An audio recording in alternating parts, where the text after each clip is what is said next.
नमस्कार विद्यार्थी मित्रांनो, Mpsc IQ मध्ये तुम सर्वांचं हार्दिक स्वागत आहे. मित्रांनो, तुम्हाला लवकरच आनंदाची बातमी भेटेल. जे Mpsc स्टुडंट आहेत, अभ्यास करत आहेत बघा, राज्यसेवा किंवा कंबाईन किंवा जे इंजिनिअरिंग सर्व्हिस एक्झाम आहे जे पेंडिंगला आहे सध्या, तर ते एक्झाम लवकरच होण्याची शक्यता आता त्याचे चिन्हसुद्धा दिसत आहेत. तर यासाठी आपण बघा काही सोर्स वापरले. हे सोर्स आयोगाकडून न येता काही सोर्स हे सोशल मीडियावरून घेतले. तर ते सोर्स कोणते आपण सुरुवातीला पाहू. रोहित पवार साहेब आहे बघा, कर्जत जामखेड क्षेत्राचे ते आमदार आहेत आणि मंत्रिमंडळामध्ये त्यांचं खूप मोठं स्थान आहे. तर यांच्यामार्फत न्यूज आली की हॅशटॅग दिली त्यांनी, Mpsc PSI पदासाठी घेतलेल्या मुख्य परीक्षेचा निकाल लागून सुमारे 10 महिने झाले आहेत. या परीक्षेत उत्तीर्ण झालेल्या उमेदवारांची शारीरिक चाचणी घेण्यात आली नव्हती. याबाबत बघा, उमेदवारांनी काळजी करू नये, तसेच लवकरच शारीरिक चाचणी घेण्यात येईल असा विश्वाससुद्धा त्यांनी दिला आहे. ओके, हे जे नोटिफिकेशन हे सुरुवातीला आयोगाकडून आलं होतं. त्यानंतर रोहित पवार साहेब बघा यांनी ती हायलाईट केली आहे. त्यांनी काय सांगितलं आहे, जे मुख्य परीक्षेचा निकाल कधी लागला होता, मार्चमध्ये लागला होता. तुम्हाला सर्वांना माहिती आहे, 4 मार्चला काहीतरी समथिंग लागला होता. त्यानंतर फिजिकल झालं नाही. त्याचं रिझनसुद्धा माहिती की कोरोना प्रादुर्भाव वाढला होता, त्याच्यामुळं हे पेंडिंगला राहिलं होतं. पण आता त्याची बातमी जरा जोर धरू लागली आणि हे लवकरच होण्याची शक्यता आहे. शक्यतो डिसेंबर महिन्यामध्ये हे फिजिकली होण्याची शक्यता आहे, कारण दिवाळीनंतर ते त्याबाबत नोटिफिकेशन आयोग काढीन आणि होण्याची शक्यता आहे. तर बघा, एक्झामसुद्धा आपल्या लवकरच होतील अशी अपेक्षा आहे, कारण जी न्यूज आहे ही याच्यामध्ये पॉलिटिक्स लोकसुद्धा हायलाईट करतात की एक्झाम किंवा जे पेंडिंगला आहे सर्व गोष्टी त्या लवकरात लवकर घ्यावा असं त्यांची इच्छासुद्धा आहेत.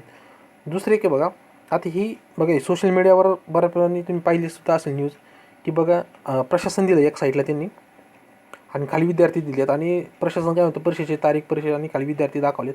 तर ॲक्च्युली हे असं नाही आहे. तर सोशल मीडियावर होतं म्हणून आपण ते घेतलं आहे. ओके, तर लवकरच आयोग तारीख डिक्लेअर करणार आहे, लक्षात ठेवा. त्यानंतर बघा, आपण याचा व्हिडिओसुद्धा बनवला होता एक.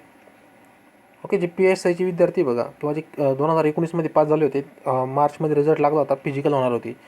तर त्याबाबत बघा सचिवांमार्फत एक नोटिफिकेशन झालं होतं. प्रदीप कुमार नाव आहे त्यांचं, सचिव आहे राज्य लोकसेवा आयोगाचे. त्यांनी काय सांगितलं होतं, मुख्य परीक्षेचा निकाल मार्च 2020मध्ये जाहीर झाल्याचं 4 महिन्यानंतर आयोगाने सप्टेंबर 2020मध्ये उमेदवारांना सराव करण्याच्या सूचना दिल्या होत्या. तर या पत्रानुसार शारीरिक चाचणी व मुलाखतीचा कार्यक्रम आयोगाच्या संकेतस्थळावर लवकर जाहीर करण्यात येणार असून सराव चालू ठेवा असं त्यांनी सांगितलं होतं. पण काय झालं, कोरोनाचा प्रादुर्भाव कमी झाला नव्हता. त्याच्यामुळे काय झालं, ती तारीख पुन्हा काढली नाही. आता काय सांगितलं त्यांनी, ही शेवटची हेडलाईन लक्षात ठेवा, खूप महत्त्वपूर्ण आहे. कोरोनामुळे भरती प्रक्रियेमध्ये काही अडचणी आल्या होत्या. सध्या प्रक्रिया सुरू असून लवकरच शारीरिक चाचणी घेण्यात येईल. आता याच्यामध्ये बघा, पहिलं जे विधान आहे ह्याच्यामध्ये काय सांगितलं, कोरोनामुळे भरती प्रक्रियेमध्ये अडचणी आल्या होत्या. ओके, त्यानंतर जे दुसरं विधान आहे बघा, सध्या प्रक्रिया सुरू असून लवकरच शारीरिक चाचणी घेण्यात येईल. जर शारीरिक चाचणी होऊ शकते ते एक्झामसुद्धा होऊ शकतात, आपण साधं बनू शकतो. दुसरा एक इश्यू तुमच्या मनामध्ये येत असेल की मराठा आरक्षण जोपर्यंत होत नाही तोपर्यंत एक्झाम होतील का किंवा होणार नाहीत. तर बघा, मराठा आरक्षण त्याची तारीखसुद्धा पुढे दिलेली आहे. आता ती तारीख किती दिवस पुढं ढकलणार आहे किंवा जे सुप्रीम कोर्टामध्ये काय निकाल येणार आहे, कारण 5 बेंच पुढं असणार आहे ते, त्याच्यामुळं ती तारीखवर तारीखच देणार आहे. ओके, तर ते तोपर्यंत एक्झाम पोस्टपोन होऊ शकत नाही. तर त्यासाठी काहीतरी मार्ग निघन आणि एक्झाम होऊन देतील सुरुवातीला, अशी अपेक्षा आहे. किंवा एक्झाम सुरुवातीला होऊन देतील, त्यानंतर रिझल्ट पेंडिंगला ठेवतील. ओके, तर हाच एक मार्ग राहतो आहे. तर हा मार्ग नक्कीच सरकार अवलंबून किंवा आयोग आहे बघा, आयोग, कारण आरक्षणामुळे हा मुद्दा काय झाला, राज्य सरकारकडे पेंडिंग आहे आणि आयोगाने त्यावर डिसिजन दिलेलं नाही. कारण तुम्ही बघितलं असेल, जे एक्झाम झाली ती बघा 2019मध्ये राज्यसेवेची एक्झाम, त्या विद्यार्थ्यांना अजून जॉईनिंग दिलेलं नाही. ते रिझन म्हणजे EBC आरक्षण आहे, SC-BC आरक्षण आहे. SC-BCमुळे काय झालं, जे विद्यार्थी पास झाले बघा त्यांच्या नोकरीसुद्धा प्रॉब्लेम येऊ शकतो, कारण त्यांना जॉईनिंग दिलं नाही. ऑलरेडी जे 7 सप्टेंबरला रिझल्ट आला होता त्याच्या आधी जॉईनिंग देणं गरजेचं होतं, पण दिलं नाही गेलं. तर 7 सप्टेंबरनंतर आरक्षण हे होतं आपण पेंडिंगला ठेवल्यामुळं काय झालं, आता विद्यार्थ्यांना जॉईनिंग द्यावा का हा इश्यू आयोगासमोर आहे. तर याबाबत सरकारने सुद्धा स्पष्टीकरण दिलेलं नाही. ॲक्च्युअली द्यायला पाहिजे जॉईनिंग, कारण जे रिझल्ट आहे बघा हे ऑलरेडी निकालाच्या आधी आला होता. त्याच्यामुळे जे 2019मध्ये जे स्टुडंट पास झाले बघा त्यांना ती जॉईनिंग द्यायला पाहिजे. आणि जे 2020ची एक्झाम आहे तर ही व्हायला पाहिजे.